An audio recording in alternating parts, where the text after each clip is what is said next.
You know those moments when you and your wife are in the middle of a tense conversation and everything you say just makes it worse?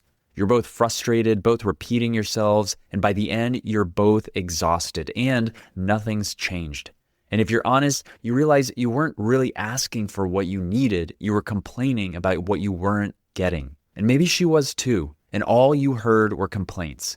All the ways that you weren't good enough, all the ways that things weren't working, and none of it brought you closer together.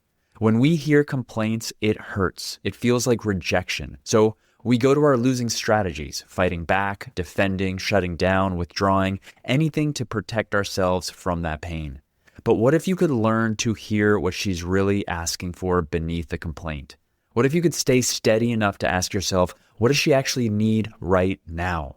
And what if you could do the same for yourself? Stop complaining about what you're not getting and finally ask for what you truly need in your marriage. Because that's the real difference. Complaints protect, but requests connect. Once you learn to translate those moments, hers and yours, everything begins to change. That shift from complaining to asking is one of the biggest relational skills you can ever build. It's what turns frustration into understanding and distance into connection.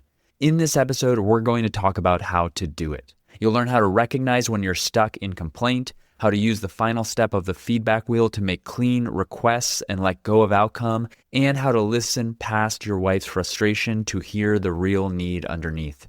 Because when you can stay grounded, hear the truth beneath the noise, and respond with care, that's where the shift happens in your marriage. Stick around, you don't want to miss this one.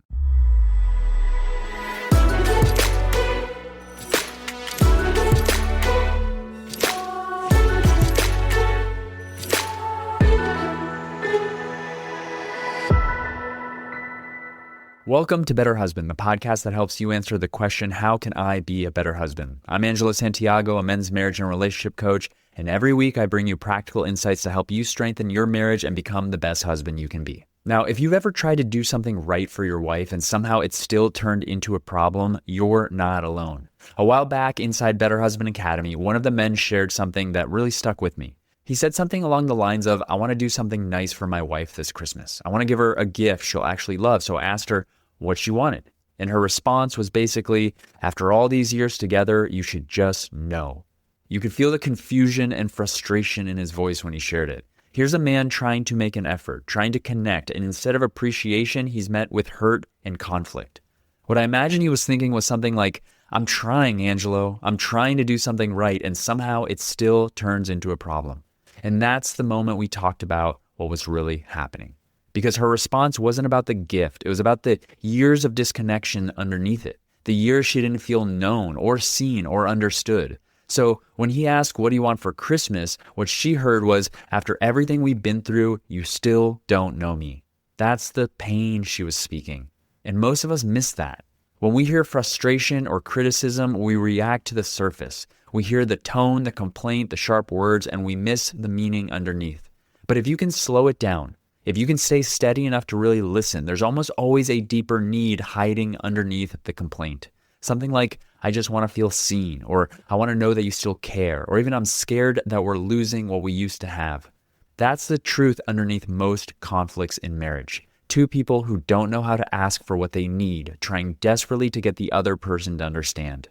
And in that moment on the call, I told him, you can't control whether she asked for it cleanly, but you can control how you listen and whether you show up as the steady one who helps her feel safe again. Because when you can hear the need beneath the complaint, you're no longer fighting her words. You're tending to her heart. You stop reacting to what's being said and you start responding to what's really being asked for. The truth is, complaining is a form of protection. It's easier to point out what's missing than to admit we actually want something. Because the moment we name what we want, we open ourselves up to not getting it. And that's vulnerable. That's where the risk lives. When you say to your wife, I miss spending time together, and she brushes it off, that hurts. When you tell her, I really need more affection, and she doesn't respond, that lands deep.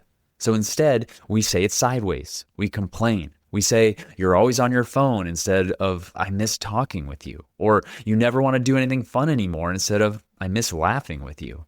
Because complaining feels easier. It feels safer. It lets us stay angry, to stay distant, to avoid the ache of wanting something that might not come. And I'll say it again. Complaining protects. Asking connects. The problem is complaints never create closeness. They build walls. They pull you and your wife into those old defensive patterns, both of you protecting yourselves instead of reaching for each other. And it's not just men who do it. She does it too. When she complains that you're always working or never listening, what she's really saying is, I miss feeling important to you. When she snaps, you don't care, what she's really saying is, I feel disconnected and I don't know how to reach you. The hard part is those complaints don't sound like bids for love. They sound like attacks. So we react instead of receive. We fight back, we shut down, we move into our losing strategies, defending, explaining, rationalizing, withdrawing, anything to make the pain stop. But every one of those moves takes us further away from what we actually want, connection. So here's the real work. It isn't to stop the complaints. It's to learn how to translate them, both hers and yours, into the needs underneath. That's where everything begins. When your wife complains, it's rarely about the words she's saying. It's about the need she doesn't know how to express. And most of the time, she doesn't feel safe enough to say it directly because she's human and asking for love is hard. It's risky to say, I miss you, or I feel unseen, or I want to feel wanted again. Those are vulnerable truths. So instead, it comes out sideways. It comes out as frustration, criticism, sarcasm, or even silence. It sounds like you never listen, or you only care about yourself, or why do I have to do everything around here? And that's the moment where most men either fire back or shut down. Because those words don't sound like vulnerability. They sound like an attack. And if you're not grounded, you'll take the bait. You'll get defensive and say something like, I do listen, you just never give me credit. Or you'll retreat and say something like, forget it, I can't say anything right. Either way, you've left the moment. You're no longer with her. And here's what I need you to hear. An angry wife is usually a wife who doesn't feel heard. Her complaint is a protest against disconnection. She's fighting for closeness, just in a way that doesn't look like it. So the skill here is learning to stay steady enough to hear the need behind the noise. It's not easy. It takes practice. Instead of reacting to her tone, you can start listening for her pain. Instead of focusing on her delivery, you can start focusing on her need. So the next time she's upset, try this. Take one deep breath before you respond. Then ask yourself, what might she actually be needing right now? Is she needing reassurance? Is she needing partnership? Is she needing to feel seen or understood? You don't have to get it perfectly right. You just have to care enough to try. Because when you slow down and lead with curiosity, you help her calm down and return to herself. That's when real communication starts. Try saying something like, it sounds like you're feeling really overwhelmed, or it seems like you're needing more support, or I want to understand this better. Can you tell me what feels hardest right now? That's what it looks like to meet her frustration with steady curiosity instead of defense. Because when you can do that, you're not just calming the moment down, you're building safety in your marriage. You're showing her she can come to you even when she's upset. And that safety is what every healthy marriage is built on. Once you've learned to hear what your wife is really asking for, the next step is turning that same skill inward, learning to ask for what you need clearly and without complaint. It's one of the most important relational moves you can make, and that's where we're headed next. Real quick, before we get back to the show, if you're like me and you're a busy husband with a lot on your plate, sometimes you hear something on this podcast, an idea or a specific practice or a suggestion, and you have every intention of doing the thing that you just heard. But life gets busy, and sometimes you forget. Well, that's why I created the Better Husband Toolkit. This is a short, concise, downloadable cheat sheet with 3 of the most important relational skills I believe every husband should know and have in their tool belt in order to improve their marriage. If you're asking yourself, how can I be a better husband today? Go to betterhusbandtoolkit.com and download the short document. And if you have any questions, you can email me. I'd be happy to offer you some more support. Again, go to betterhusbandtoolkit.com or click the link in the show notes and get your toolkit today. Now back to the show. So here's where this gets real. Asking for what you truly need without complaining, blaming, or trying to control is much harder than it sounds because it takes 2 things most of us were never taught: awareness and humility. Awareness to know what you're actually asking for, and humility to say it out loud without demanding it. That's where the feedback wheel comes in. If you've been listening for a while, you've probably heard me talk about it before. It's one of the core tools in relational life therapy, and it has 4 steps. But today I want to focus on the final one, the one most people skip, because it's the step that actually changes your marriage: making a clear request and letting go of outcome. If you're new to the podcast, head over to betterhusbandtoolkit.com. There you'll find a short free PDF that walks you through the feedback wheel in detail, plus 2 other tools you can start using today to communicate better and reconnect with your wife. Here's how the feedback wheel works. When you bring something up with your wife, start with what you saw or heard. Be specific, almost like it's an instant replay or camera recording. Not something like you never listen, but when I was sharing about my day, you looked down at your phone.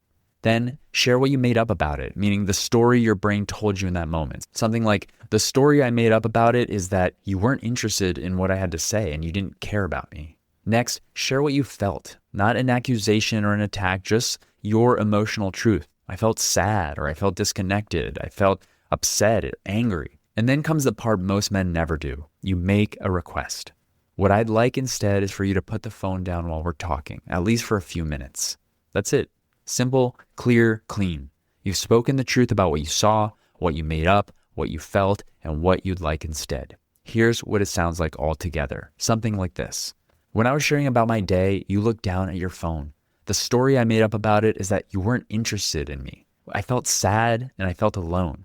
And what I'd like instead is for us to have 5 phone-free minutes when we reconnect after work. And then stop, breathe, and let go of the outcome. You don't control how she responds, her tone, her timing, or her willingness to meet you there. What you do control is your clarity, your steadiness, and your integrity in how you ask. Because when you make a clean request and release the outcome, you stop playing emotional tug-of-war. You're no longer begging, convincing, or complaining. You're simply expressing a truth and giving her the chance to meet you in it. Sometimes she will, sometimes she won't. And that's okay. Like anything else, this takes practice to really learn. You probably won't get it right the first few times, but don't give up. Accept the challenge, keep practicing, and over time, this becomes the new way you relate. Honest, clear, and calm. That steadiness changes everything. It invites her out of her defensiveness. It shows her that she can trust your words. It creates a new emotional rhythm in your home, one where both of you can ask for what you really need without fear. That's what grown-up love looks like. Just 2 people learning how to tell the truth and ask clearly and listen well, even when they don't get what they want. When you start asking clearly for what you need, something else becomes just as important: taking ownership for how you've shown up in the past.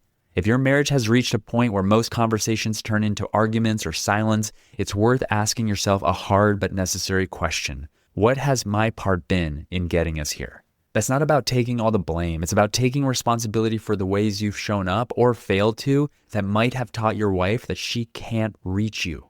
Because here's what I've seen again and again. When a woman stops feeling heard, she doesn't start out angry. She starts out hopeful. She tries to connect. She reaches out. She asks for what she needs. But when those moments go unanswered, when she's met with defensiveness or silence or a shrug, something changes. She stops asking. And when she stops asking, the complaints start.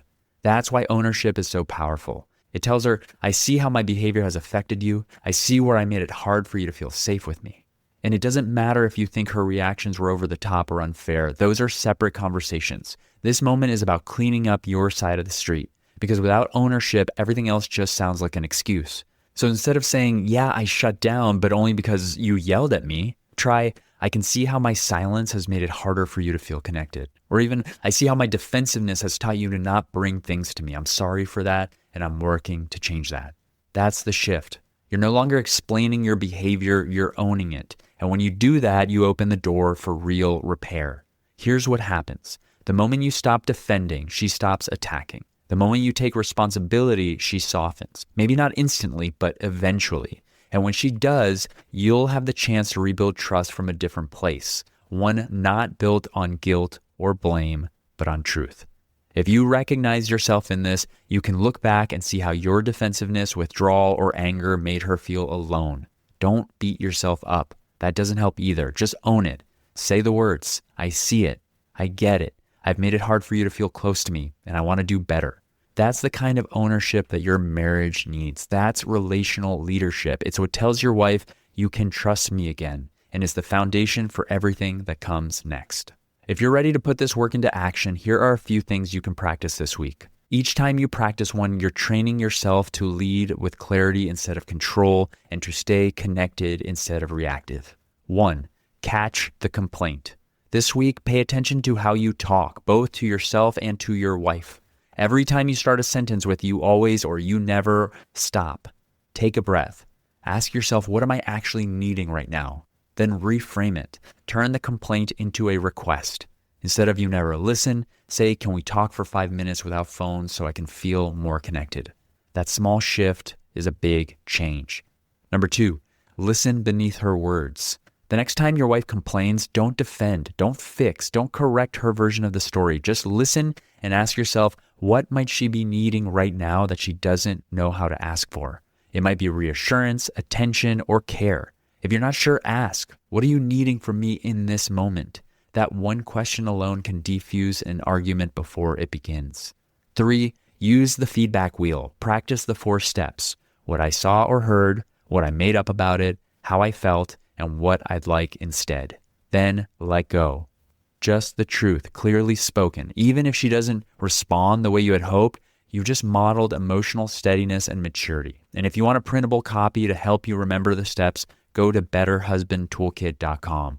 And 4, own your part every time. If things get heated, don't wait for her to calm down first. Lead with ownership. Say, "I can see how I made that harder," or "I get how my tone came across." That single move brings safety back into the room. It tells her you're not here to win, you're here to connect. If you want to go a little bit deeper with this work, take time this week to sit with or journal on a few of these questions. They'll help you see where these patterns show up in your marriage and what might be waiting on the other side of them. Here they are. When I think about the way I communicate in my marriage, how often am I actually asking for what I need? And how often am I just complaining about what I'm not getting? What's one area of my relationship where I've been holding back from making a direct request out of fear of being disappointed? When my wife complains or criticizes, do I react to the words or listen to the need underneath? What might she actually be asking for that I haven't been hearing? How have my own reactions, defensiveness, shutting down, or fighting back, made it harder for her to feel safe sharing what she needs with me? What would change in our marriage if just once this week I chose courage over control and asked clearly for what I truly needed? Here's what I want you to remember. Complaining keeps you safe, but it also keeps you stuck. It protects you from disappointment, but also blocks you from connection. Every complaint, yours or hers, is really a cover for an unspoken need. And the moment you have the courage to name that need out loud, everything starts to shift. Because when you stop leading with blame and start leading with truth, you create space for real intimacy to grow. You give your wife something to respond to, not defend against. You give yourself a chance to finally be known, not for what you do wrong, but for what you truly want. That's what mature love looks like. It's 2 people learning how to tell the truth even when it's messy and how to hear each other when it's hard. So this week, when you feel that frustration rise, pause before the complaint comes out. Take a breath. Ask yourself, what am I really needing right now? Then have the courage to ask for it. That one move from complaint to request can change the tone of your entire marriage. And if you want some support in building this into practice, head over to betterhusbandtoolkit.com. Inside, you'll find that printable version of the feedback wheel we talked about in this episode, plus 2 more practical tools.